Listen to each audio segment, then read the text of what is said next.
Olá, meu amigo, minha amiga, sejam mais uma vez bem-vindos aqui ao nosso canal. Pessoal, quando o INSS fica impedido de cessar pagamentos de incapacidade, esse vídeo é para a maioria que está aqui, tá? Que quem está inscrito aqui no canal, que acompanha meus vídeos, geralmente está passando por algum problema com relação à aposentadoria por invalidez, auxílio acidente, auxílio doença, BPC. Só que é o seguinte, né? Nós vemos muita injustiça acontecendo, mas não é sempre que o INSS pode, não. Existem algumas coisas aqui que eu vou passar para vocês que inclusive vai ajudar você a evitar essa cessação de pagamentos indevidos, tá? O INSS ele é responsável pelo pagamento de benefícios de segurados, né? Desde que comprove a incapacidade, ela seja temporária ou permanente. Infelizmente é o INSS, tem que ter alguém responsável. Agora, da mesma maneira que o INSS recebe os nossos impostos, né, de todo trabalhador, ele deveria ser mais claro com relação a isso e mais respeitoso. Há situações específicas em que o INSS fica impedido de cessar pagamento desses benefícios, tá? Mesmo que deseje revisar ou suspender a concessão. Uma das principais circunstâncias nesse sentido de não poder cessar a incapacidade é quando a decisão judicial vigente determinando a manutenção. Nesse caso, mesmo que o órgão avalie se o segurado está apto para o retorno ao trabalho, ele não pode simplesmente interromper o pagamento enquanto a decisão judicial estiver em vigor ou sem que ocorra uma nova manifestação do juiz responsável. Além disso, o segurado que se encontra em processo de reabilitação profissional, devidamente autorizado, tanto faz pelo INSS ou pela Justiça, o benefício e o pagamento não pode ser cessado até que ele seja considerado reabilitado.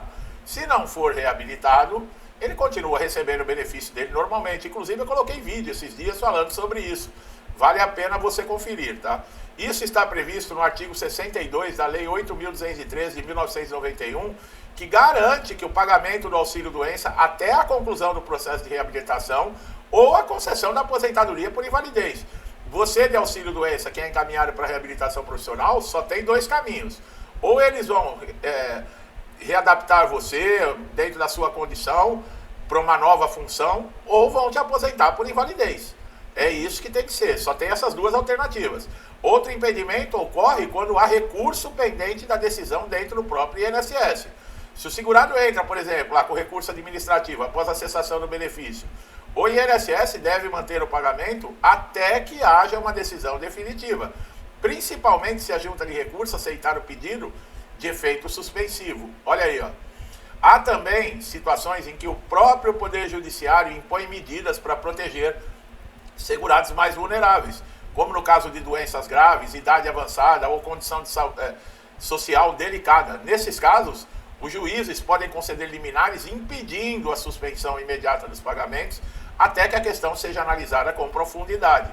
Em relação a benefícios, por exemplo, de pessoas que recebem por causa de AIDS, o Supremo Tribunal Federal já afirmou o entendimento que o INSS não pode cessar automaticamente esses benefícios por incapacidade, devendo garantir uma análise criteriosa, respeitar direitos fundamentais do segurado, e a jurisprudência reconhece que a condição exige cuidados especiais. Pessoas com doenças consideradas graves, como câncer, transtorno mental severo, também podem ter o direito à continuidade do benefício, mesmo que os laudos não apontem a melhora.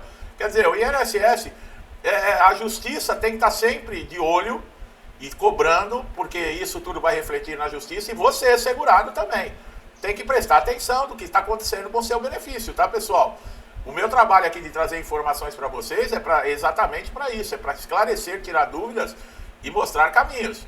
Por isso que é interessante. Eu faço aqui, trago material, trago a atualização, mas você tem que estar interessado. E não adianta só assistir o vídeo, você tem que colocar isso em prática, tá?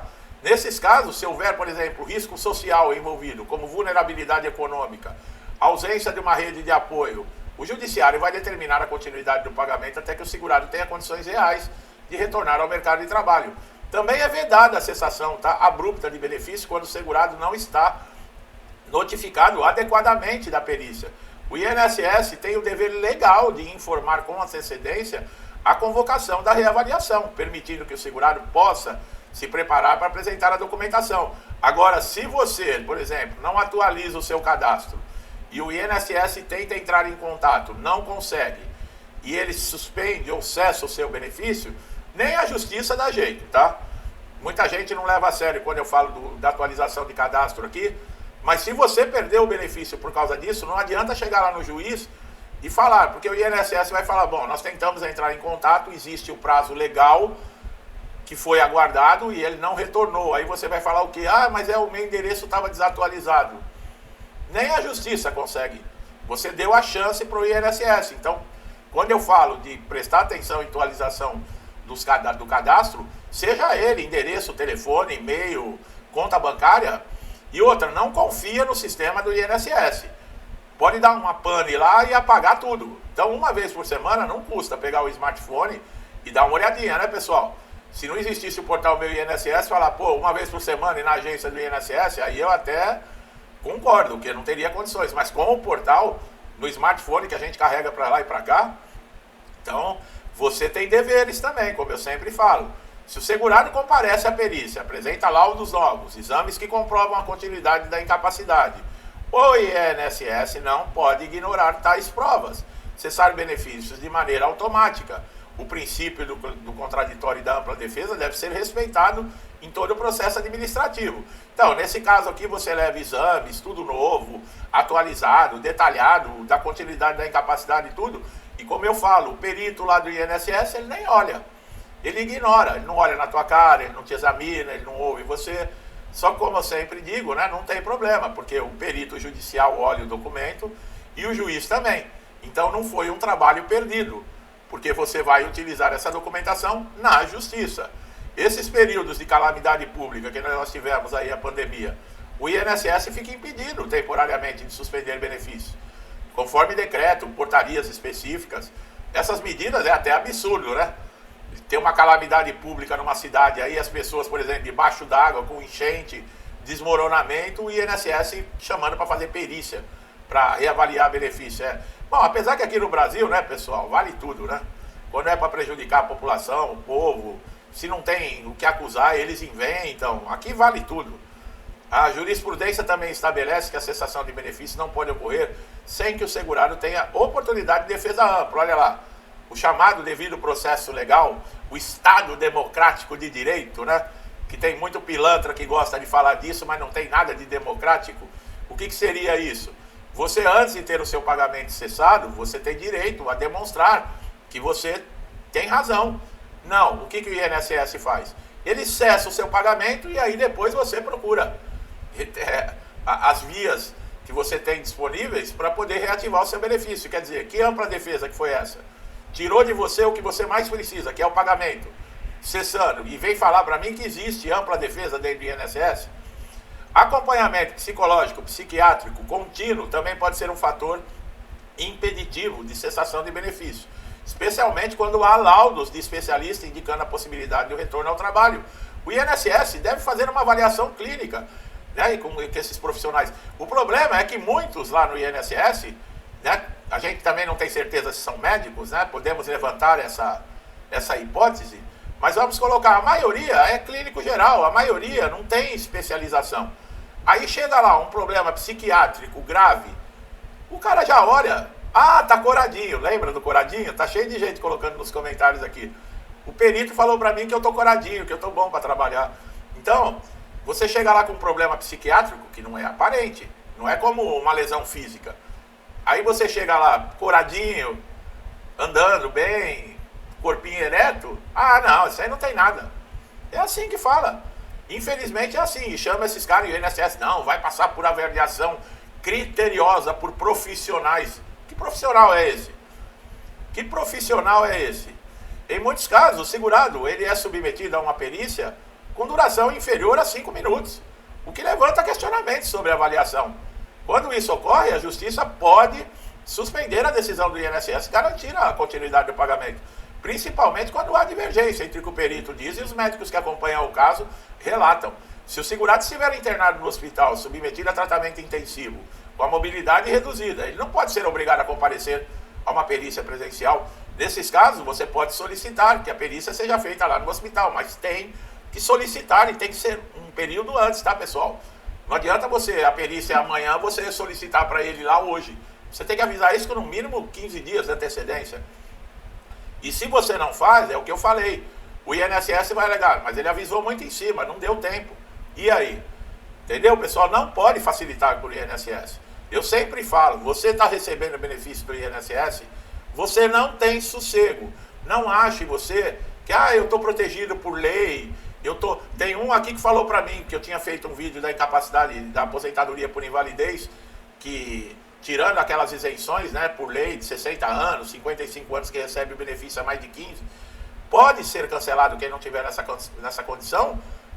Não, aí o cara veio e me chamou de mentiroso ainda, dizendo que não, que benefício concedido judicialmente não pode ser cancelado. Eu falei, esse daqui a algum tempo é um dos que vai perguntar para mim aí, o que eu faço? Meu benefício judicial foi cancelado. Por quê? Porque não presta atenção. Não presta atenção. Então, pagamento também não pode ser interrompido quando o segurado apresenta um agravamento no quadro clínico, pessoal.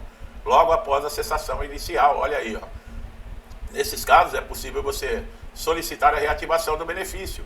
Até que esse pedido seja analisado, o INSS deve manter o benefício ativo caso o segurado já tenha apresentado o recurso dentro do prazo. Lembrando que esse prazo aí, para você entrar com esse recurso administrativo, é de 30 dias, tá bom? Outro fator relevante é quando coloca o segurado em risco eminente de desassistência. Isso pode incluir falta de meio para se alimentar, pagar aluguel, adquirir medicamentos essenciais. Em tais casos, o judiciário tem interferido aí para garantir que esse pagamento continue sendo